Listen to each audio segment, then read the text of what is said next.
Hello friends, welcome to my YouTube channel. तो आज के इस वीडियो में हम बात करेंगे हॉफस्टीड कल्चरल डायमेंशंस के बारे में। ये आपका इंटरनेशनल बिजनेस की यूनिट नंबर 2 का सेकंड पार्ट है। इससे पहले मैंने पार्ट नंबर 1 अपलोड किया है, जिसके अंदर हमने ये देखा था इंटरनेशनल बिजनेस के इन्वायरमेंट कितने होते हैं और साथ में हमने टाइप्स ऑफ इन्वायरमेंट के बारे में बात की थी। तो हम स्टार्ट करते हैं। तो सबसे पहले आता है आपका हॉफस्टीड कल्चर डायमेंशन। अब इसको समझने से पहले हम यहाँ पे थोड़ी कल्चर के बारे में बात करते हैं।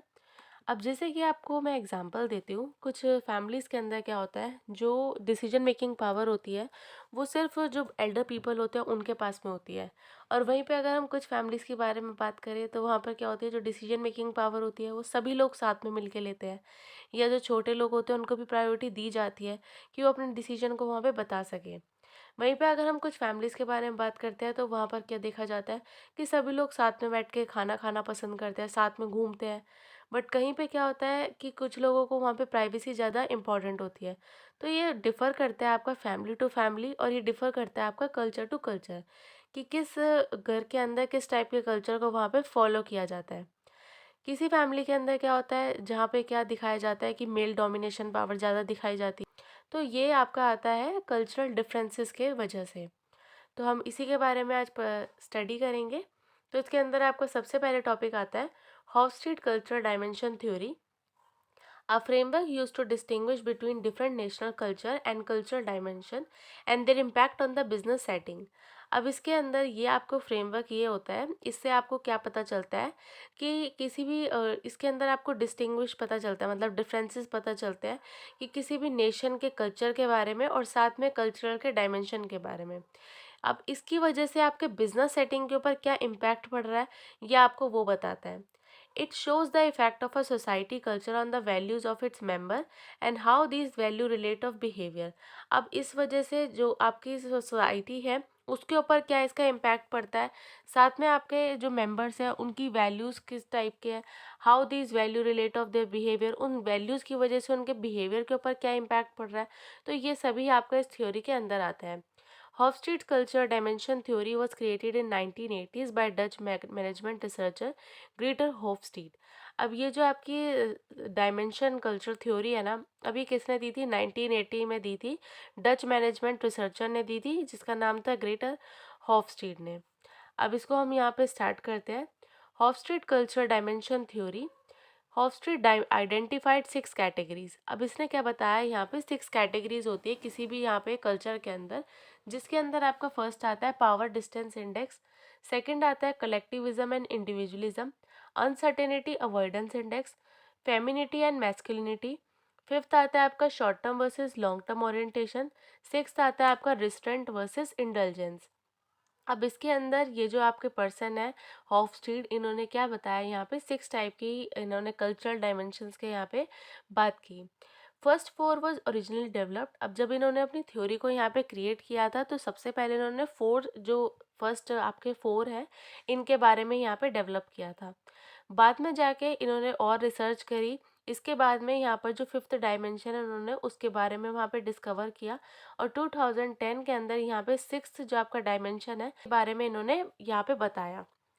तो ये आते हैं आपके 6 डायमेंशन। तो सबसे पहले हम स्टार्ट करते हैं फर्स्ट से, पावर डिस्टेंस इंडेक्स।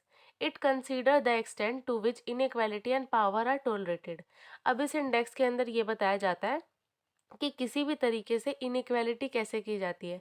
इनइक्वालिटी के अंदर आपका देखा जाता है कि जिसके अंदर किसी पर्सन से किस तरीके से भेदभाव किया जाता है, या फिर पावर पावर का किस तरीके से यहाँ पे टॉलरेंस कैसे बताया जाता है। अब किसी के पास ज़्यादा पावर है तो उसे क्या होगा, ज़्यादा पावर है तो उसके पास ज़्यादा उसको पोजीशन दी जाएगी, कम पावर है तो उसके पास कम पोजीशन होगी। इसी तरीके से हम यहाँ पे मनी गैप भी देखने को मिलता है। तो पावर डिस्टेंस के अंदर आपके यहाँ पे गैप के बारे में बताया जाता है कि किसी के पास में कितना गैप यहाँ पे देखने को मिलता है। Power gap in terms of money, role and authority.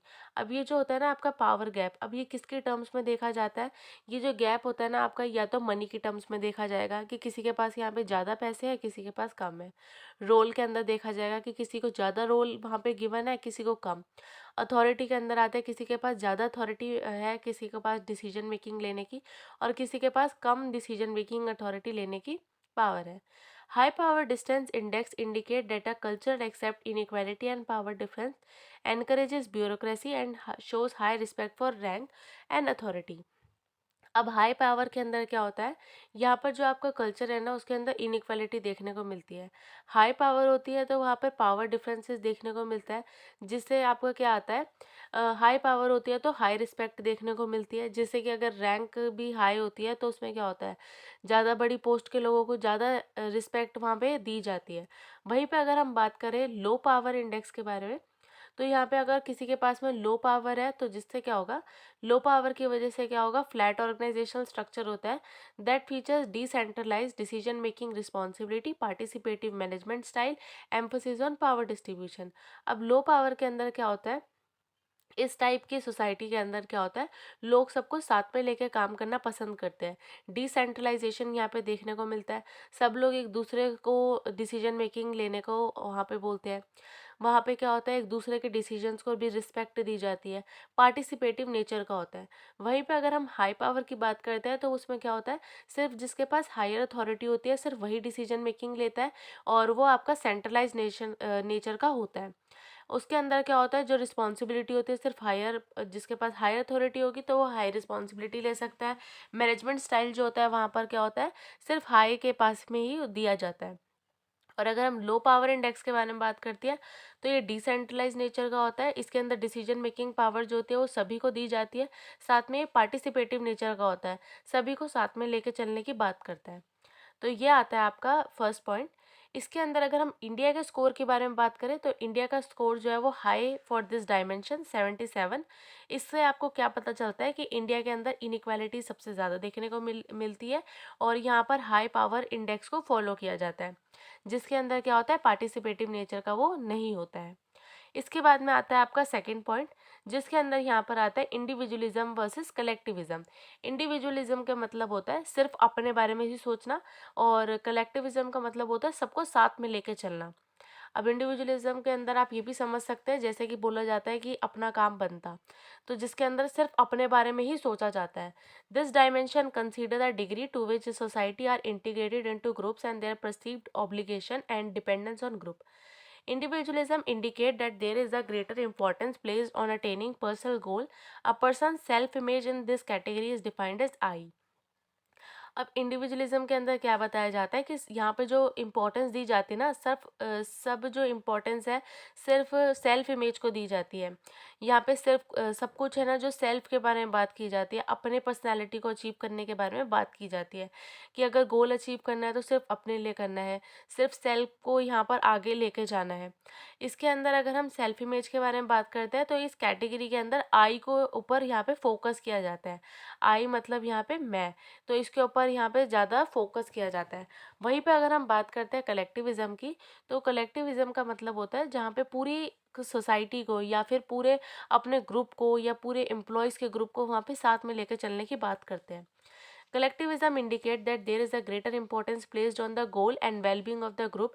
तो इसके अंदर गोल्स और जो वेलबींग होते हैं ना पूरे ग्रुप के देखे जाते हैं। A person self image in this category is defined as we. अब इसके अंदर वी के बारे में बात की जाती है कि हम सभी को साथ में लेकर चलना है। जैसे कि अगर आप क्रिकेट टीम की बात करते हैं तो वो लोग किसके बारे में बात करते हैं, वी के बारे में बात करते हैं, कि हम सभी को जीतना है, क्योंकि उसके अंदर सिर्फ एक के जीतने से तो कोई फ़ायदा नहीं है ना। अब साथ में बात करें, जो भी आपके गेम्स होते हैं जिसके अंदर सभी को साथ में रह के काम करना पड़ता है, जैसे कि आपकी कबड्डी हो गया या फिर आपका क्रिकेट हो गया, तो ये सब आपका कलेक्टिविज्म के अंदर आपके एग्जाम्पल बनते हैं। India is a society with a clear collectivistic trait as it score 48 for this dimension. अब इसके अंदर इंडिया किस नेचर का आता है, यहाँ पे कलेक्टिविज्म थ्योरी को यहाँ पे फॉलो करता है, और इंडिया का जो स्कोर है वो कितना आता है, 48। अब थर्ड पॉइंट आता है आपका अनसर्टेनिटी अवॉइडेंस इंडेक्स। अनसर्टेनिटी का मतलब होता है जो आपका रिस्क अवॉइडेंस पावर है वो कितना है, आप रिस्क को टॉलरेट कर पा रहे हो या रिस्क को टॉलरेट नहीं कर पा रहे, रिस्क लेना चाहते हो या लाइफ में रिस्क जो है वो नहीं लेना चाहते, तो ये आता है आपका अनसर्टेनिटी के अंदर। It consider the extent to which uncertainty and ambiguity are tolerated. This dimension consider how unknown situation and unexpected event are dealt with.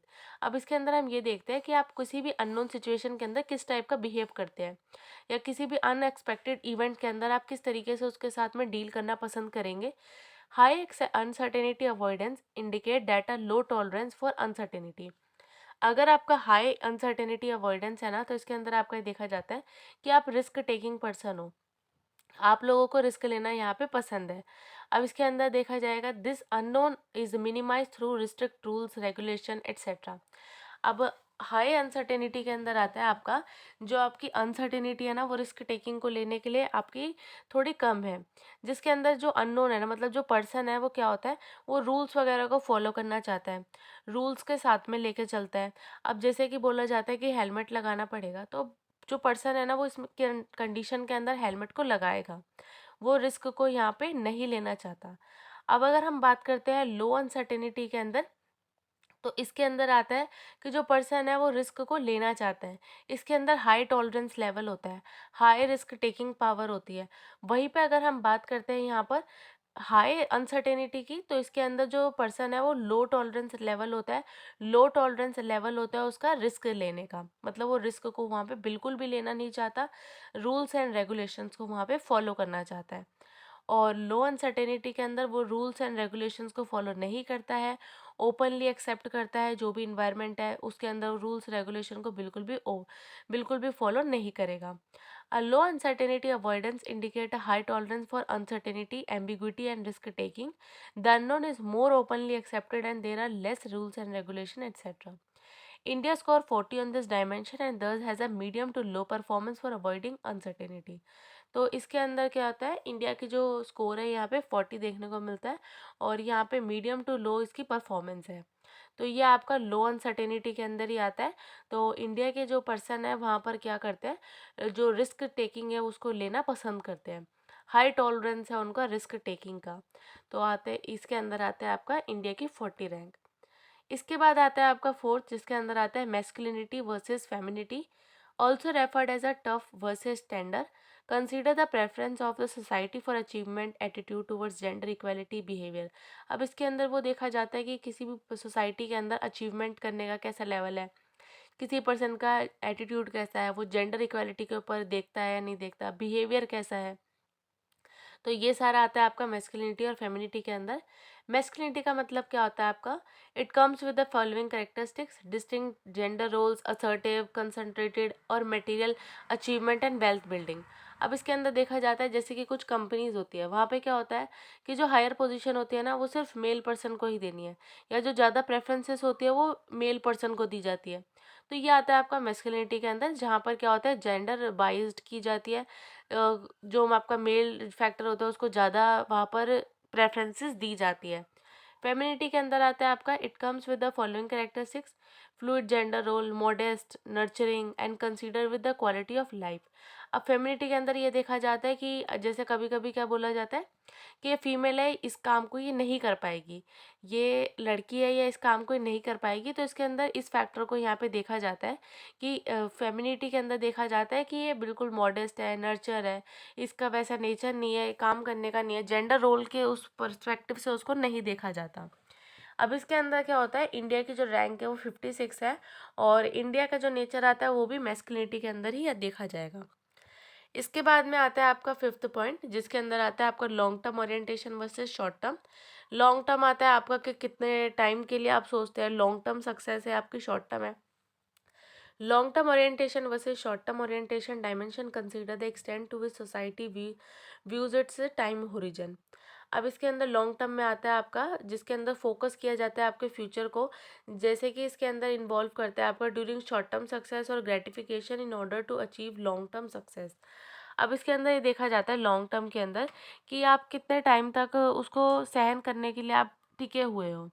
यहाँ पे देखा जाता है आप लॉन्ग टर्म की सक्सेस को चाहते हो, या फिर आप थोड़े टाइम में ही उसमें काम में उसमें इतने में खुश हो गए।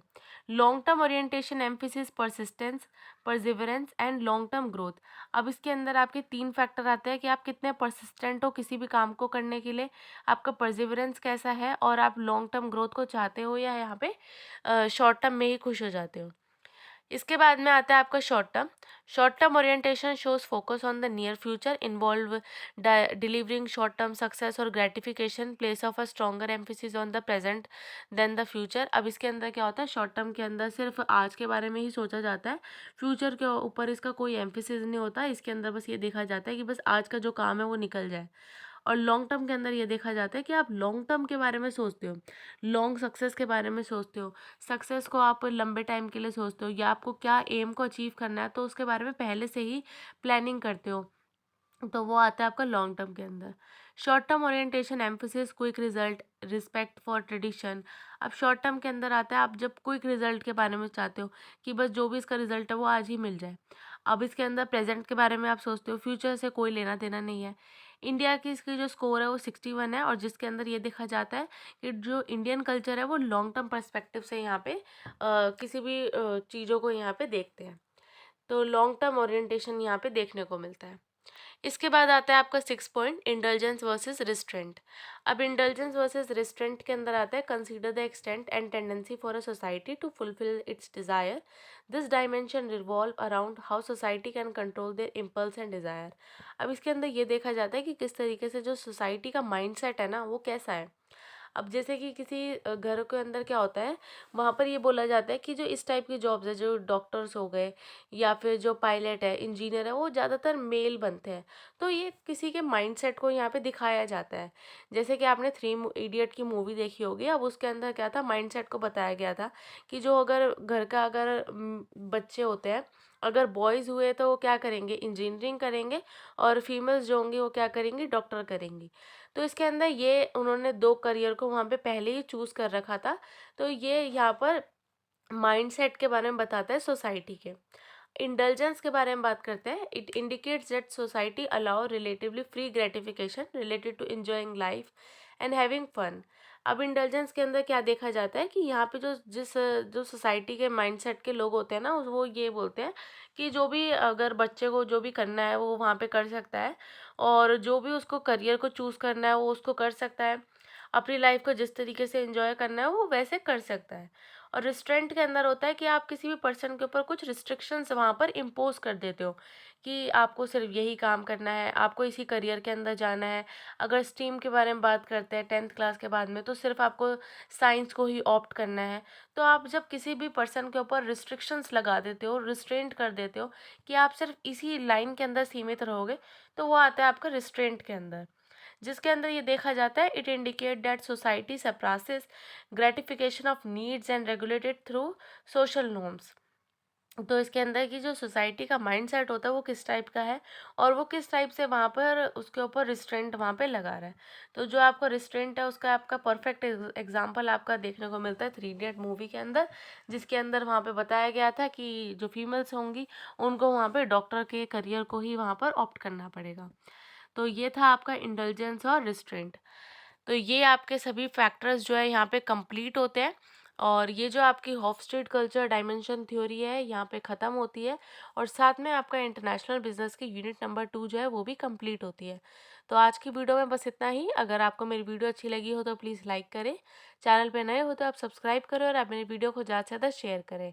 Thank you so much for watching.